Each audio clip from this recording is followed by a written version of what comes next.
बिस्मिल्लाहिर्रहमानिर्रहीम। अस्सलाम वालेकुम फ्रेंड्स, उम्मीद है कि आप लोग सेहत और सलामती के साथ होंगे। आज आपके साथ बहुत ही मज़ेदार, आसान सी, बहुत ही लज़ीज़ किस्म के पिज़्ज़े यानी टर्किश पीडे या टर्किश फतायर की रेसिपी शेयर होगी। इसको ट्राई कीजिएगा, आप यकीनन इसको बहुत इंजॉय करेंगे। इसमें हम 2 मेन फिलिंग बनाएँगे और उस 2 फिलिंग से हम आपको 2 एक्स्ट्रा या 4 फिलिंग की रेसिपी देंगे। रेसिपी अब हम अपनी शुरू करते हैं। वो कुछ इस तरीके से है कि हमने इसमें 3 कप मैदा ले लिया है जो कि मुकम्मल चना हुआ था। इसके अंदर यीस्ट डाला है जो कि 1 एंड हाफ टी स्पून था।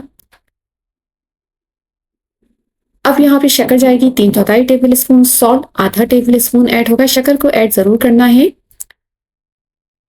फ्रेंड्स, रेसिपी को एंड तक देखिएगा क्योंकि इसमें आपको टिप्स एंड ट्रिक्स बनेगी और कोई भी आपका स्टेप मिस नहीं होगा। इसमें ऑयल जाएगा 1.5 table spoon, milk 1 and 4 cup जाएगा या फिर 60 ml आप मिल्क ले लीजिएगा जो कि रूम टेम्परेचर होना चाहिए। फिर इसके बाद हम तमाम चीज़ों को मिक्स करेंगे और लुक वार्म वाटर जो कि इसमें तकरीबन 3/4 कप है, उससे हम इसकी एक नरम सी लेकिन स्मूथ सी डो बना देंगे। पहले अपने काम को आसान करने के लिए हम स्पून की मदद से तमाम चीज़ों को मिक्स करेंगे और उसके बाद ग्रेजुअली इसमें वाटर ऐड करेंगे।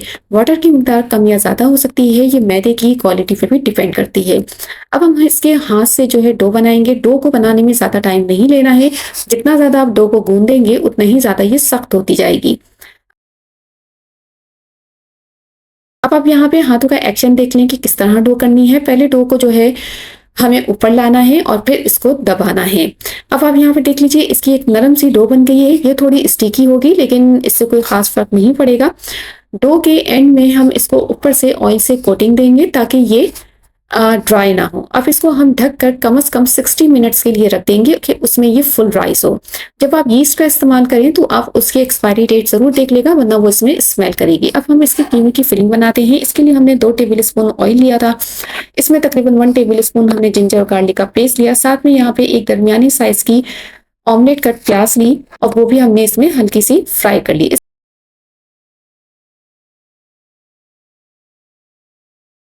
अब यहाँ पे तकरीबन हमने 300 ग्राम कीमा लिया है। अगर आपको कीमे की फिलिंग ज़्यादा चाहिए तो इतना ही कीमा लीजिएगा वरना आप इसकी मिकदार कम कर सकते हैं। हम कुछ मसाले ऐड करेंगे जिसमें कि हल्दी powder 1/4 teaspoon, red chilli powder 1 teaspoon, सफ़ेद ज़ीरा पाउडर 1 टीस्पून जाएगा। सॉल्ट यहाँ पे 3/4 टीस्पून या फिर अकॉर्डिंग टू टेस्ट और अजीनोमोटो 1 टीस्पून ऐड होगा। अगर अजीनोमोटो अवेलेबल नहीं है तो आप इसको स्किप कर देगा लेकिन ये एक अच्छा फ्लेवर देगा। अब इसको हम अच्छे से मिक्स करेंगे और इसके बाद इसमें हम एक टमाटर लेंगे जो कि बड़े साइज का है। इसको बहुत ही बारीक चॉप करके डालना है लेकिन याद रखिए टमाटर का छिलका आप उतार दीजिएगा। फिर इसके साथ साथ इसमें हरी मिर्च आएगी जो कि 3 थी और इसको हमने फाइन चॉप किया हुआ था। पानी हम इसमें ऐड करेंगे आधा कप या इतना कि कीमा उसमें गल जाए। अब तमाम चीज़ों को मिक्स करेंगे, ढक्कन ढकेंगे और इसको पकने के लिए रख देंगे। वैसे तो इसके कीमे के मिक्सचर में सब्जियां वगैरह नहीं जाती हैं लेकिन यहाँ पे थोड़ी सी स्प्रिंग अनियन थी तो वो इसमें हमने ऐड की है। स्प्रिंग अनियन का पहले सफ़ेद पार्ट लिया, इसको डाला और इसको डाल के जो है हार्डली हमने 2 से 3 मिनट पकाया है। कीमे का ढक्कन हमने हटा दिया था क्योंकि कीमा हमारा पक गया था। इसको पकने में तकरीबन 25 मिनट लगे थे।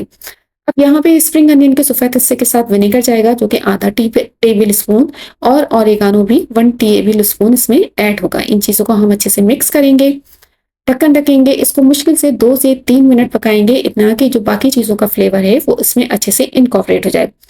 फिर जो हरी प्याज का हरा हिस्सा है वो तकरीबन हमारे पास 1 कटा था। इसको हमने थोड़ा मोटा काटा है स्लाइस की शक्ल में और अब हम इसको ऐड कर देंगे लेकिन इसको ऐड करने के बाद इसको पकाना नहीं है क्योंकि जब हम टर्किश फतायर को या पीठे को ओवन में या पतीली में बेक करेंगे तो उस तक ये हरी प्याज का हरा हिस्सा पक जाएगा। अब हम इसकी दूसरी फिलिंग तैयार करेंगे। इसके लिए हमने यहाँ पे ऑयल लिया जो कि 1.5 टेबल स्पून, फिर इसके साथ साथ यहाँ पे चॉप की हुई प्याज ली जो कि एक स्मॉल साइज की थी। 3 गार्लिक लिए जो कि फाइनली चॉप थे वो भी इसमें ऐड कर देंगे। गार्लिक यहाँ पे पिसा हुआ नहीं जाएगा। इसके साथ साथ यहाँ पे फ्रोजन हमारे पास पालक थी, इसके हमने 3 ब्लॉक लिए।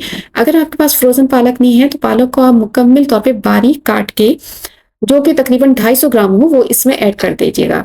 पालक की क्वांटिटी आप अपनी पसंद के मुताबिक भी एडजस्ट कर सकते हैं।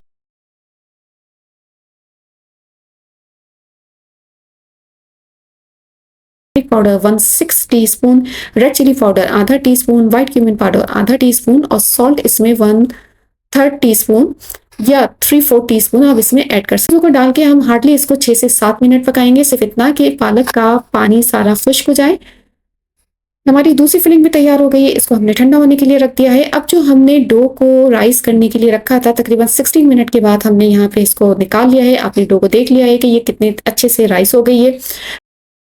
अब अगर फ्रेंड्स आपको रेसिपी पसंद आ रही हो, समझ में आ रही हो, तो इसको लाइक शेयर कीजिएगा, ट्राई कीजिएगा, अपना फीडबैक दीजिएगा और चैनल पे नए हैं तो इसको सब्सक्राइब भी कर लीजिएगा। मैट ऑलरेडी हमने बिछा दिया है, इस पे हमने मैदे को डस्ट किया है और फिर डो को डाल के हमने एक रेक्टेंगल शक्ल में इसका रोल बनाया है ताकि हमें आगे बेलने में आसानी हो। अब हम 3 कप मैदे से 4 बड़े साइज के या फिर 6 दरमियानी साइज के फतायर बनाएंगे और हर फतायर का वजन फिलिंग के साथ 285 ग्राम से 340 ग्राम के दरमियान होगा।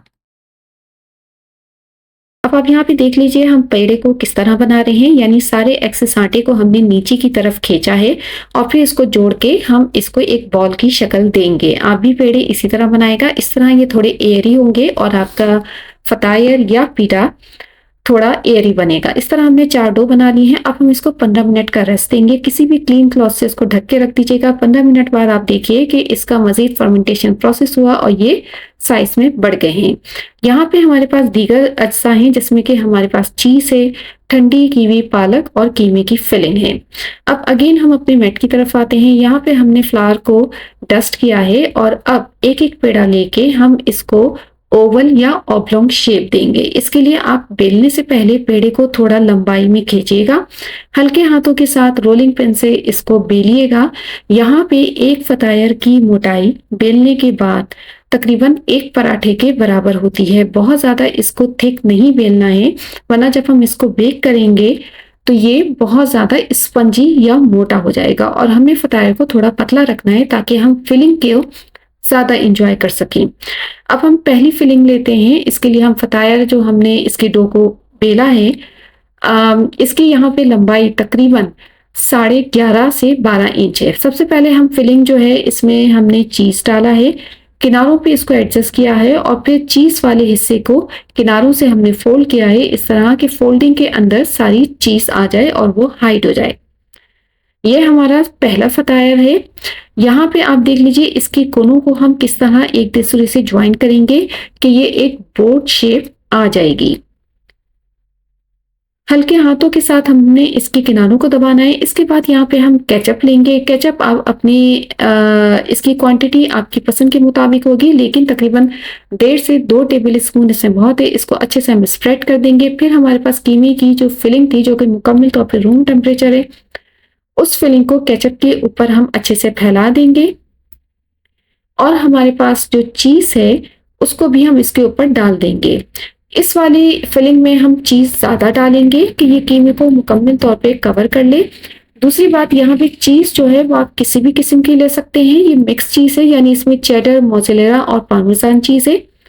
एग वॉश से हम किनारों को जो कि फोल्डेड पार्ट है उसको अच्छे से कवर करेंगे। एग वॉश के लिए यहाँ पे हमने एक अंडा लिया था, उसके अंदर तकरीबन आधे टेबल स्पून मिल्क ऐड किया और फिर उसको अच्छे से मिक्स किया। इस तरह एग वॉश तैयार हो गया। अब हमारे पास थोड़े से सफेद और काले तिल रखे हुए थे, उसको हमने किनारों पे अच्छे से स्प्रिंकल किया, दरमियान में भी थोड़ा सा ऐड किया और फिर सूखा सोया था हमारे पास, वो भी हमने ऊपर से फिलिंग के ऊपर डाल दिया ताकि इसमें बहुत ही एक अच्छा सा एरोमा मिले।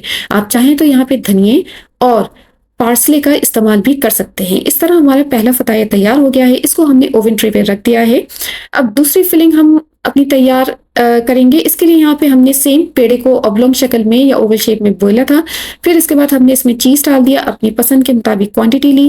फिर उसके ऊपर जो पालक की फिलिंग हमने ठंडी की हुई थी वो डाली और अगेन हमने तकरीबन 1 से 1.5 टेबल स्पून हमने ऊपर से चीज स्प्रिंकल कर दी। साइड के किनारों को हमने दबाया है, लेकिन इस दफा जो किनारे हैं लेफ्ट और राइट के उसको हमने फोल्ड नहीं किया बल्कि सिंपल तरीके से दबा दिया है। एंड के दोनों टिप्स को हमने अच्छे से दबाया है, क्योंकि जितना आप मजबूती के साथ इसको आपस में एक दूसरे से जोड़ेंगे तो ये ओवन के बेकिंग के दौरान ये खुलेगा नहीं। अब हमने साइड के किनारों को एग वॉश किया, फिर उसके ऊपर सफेद तिल छिड़क दिया। साथ में यहाँ पे कॉटेज चीज था, उसको हमने तकरीबन 1.5 टेबल स्पून ऊपर से स्प्रिंकल किया है। पालक के साथ कॉटेज या रिकोटा चीज का कॉम्बिनेशन बहुत ही आइडियल होता है। अगर आपके पास ये नहीं है तो आप इसको स्किप कर सकते हैं। अब थर्ड फतायर में हमने सबसे पहले डो को बेला, इसको पार्चमेंट पेपर के ऊपर रखा ताकि इसको ओवन ट्रे में मूव करने में आसानी हो। फिर इसके बाद हमने इस लेयरिंग कुछ इस तरीके से की कि सबसे पहले एग वॉश, उसके ऊपर तकरीबन 2 टेबल स्पून चीज़, फिर कीमे की फिलिंग बिछाई और उसके किनारे पे जो खाली जगह थी वहाँ पे 1.5 से 2 टेबल स्पून या अपनी पसंद के मुताबिक चीज़ को डाला। फिर किनारों को हमने फ़ोल्ड किया और फ़ोल्ड करने के बाद इसके एजेस को 2 उँगलियों की मदद से हमने शार्प लुक लिया, यानी कि एक बाउंड्री सी बनाई। किनारों को अच्छे से फ़ोल्ड किया और फिर इसके बाद दोबारा हमने एग वॉश, चीज़, सोए और तिल का इस्तेमाल करके इसको फाइनल शक्ल दी।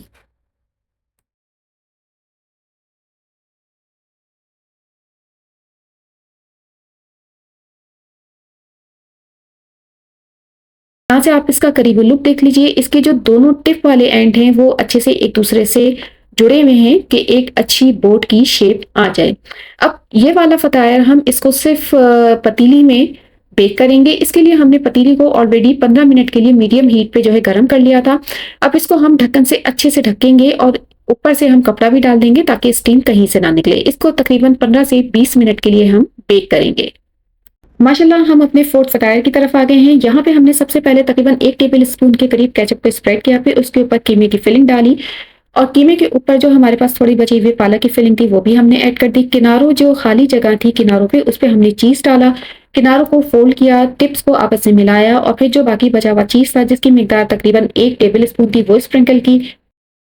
अब यहाँ पे हमारे पास कॉटेज चीज़ था जो कि हमने 1.5 टेबल स्पून लेके ऊपर से इसको स्प्रेड कर दिया। फिर इसके बाद एग वॉश, डिल या सूखा सोया और सेसम सीड के इस्तेमाल किया और फिर आखिरी में जो एग वॉश बचा था वो तकरीबन हमने 1.5 टेबल स्पून लेकर ऊपर से पोर किया। आप चाहें तो एग वॉश की मिकदार बढ़ा सकते हैं। इस तरह हमारा चौथा फतायर भी तैयार हो गया है। यहाँ पे हमने चौथे फतायर को भी ओवन में बेक होने के लिए रख दिया है। शुरू के जो 2 फतायर थे जिसमें कि एक पालक का और दूसरा चीज़ी कीमे का फतायर था वो ऑलमोस्ट बेक हो गया था। उसको हमने 200 डिग्री सेंटीग्रेड पे 11 मिनट के लिए बेक किया। टोटल बेकिंग टाइम इसमें 12 से 15 मिनट होता है। 11 मिनट के बाद हमने इसको निकाला, एक अंडे को क्रैक किया, उस बात का ख्याल रखा कि उसकी जर्दी मुकम्मल तौर पे साबित रहे और वो अंडा हमने पालक वाले फतायर के ऊपर एक तरफ डाल दिया। फिर इस पे नमक और मिर्च ऊपर से छिड़का अपनी पसंद के मुताबिक।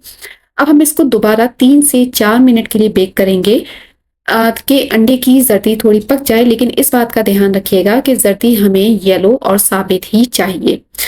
तकरीबन 3 मिनट के बाद हमने इसको ओवन से निकाला है। आप यहाँ पे ये देख लीजिए कि ये अंडा मुकम्मल तौर पे पक गया है, लेकिन ये इसकी जर्दी वॉबलिंग कर रही है। हमें इसको इसी तरह रखना है क्योंकि अभी ये फतायर गर्म है और ये अंडा आहिस्ता आहिस्ता स्टेबल होता जाएगा। यहाँ पे आप नीचे से देख लीजिए फतायर को कि इसका नीचे से जो डो है वो मुकम्मल तौर पे पकी हुई है क्योंकि इसने पार्चमेंट पेपर को छोड़ दिया है, ना ग्रीसी है और ना ही बहुत डार्क हुई है। अब हमने जो पतीली में फतायर रखा था तीसरा, उसको भी हम चेक कर लेते हैं। यहाँ पे इसको हमने 14 मिनट के बाद चेक किया है तो ये माशाल्लाह हो गया है, इसके किनारों पे कलर आ गया है। इस तरह हमारे सारे 4 फतायर मुकम्मल तौर पे बेक हो चुके हैं। यहाँ पे आप इनका लुक देख लीजिए कि देखने में कितने सॉफ्ट नजर आ रहे हैं। इसके किनारे कोई सख्त नहीं है बल्कि स्पंजी हैं और रीजनेबल सॉफ्ट हैं। गाइस इस रेसिपी को ट्राई कीजिएगा, आप यकीनन इसको बहुत इंजॉय करेंगे। ये वो फतायर है जिसमें हमने एजेस को 2 उंगलियों की मदद से थोड़ा सा खड़ा किया था, तो आप इसको अपने हिसाब से शेप भी दे सकते हैं। ये हाई एंड बेकरी के बहुत ही हाई प्राइस वाले आइटम होते हैं, लिहाजा घर पे आप इसको बेहद आसानी के साथ कम बजट में बना सकते हैं और लोगों को बआसानी इम्प्रेस कर सकते हैं। अपना बहुत ख्याल रखिएगा। अल्लाह पाक हम सब लोगों पे अपना रहम करम फरमाए। अल्लाह हाफिज। शुक्रिया।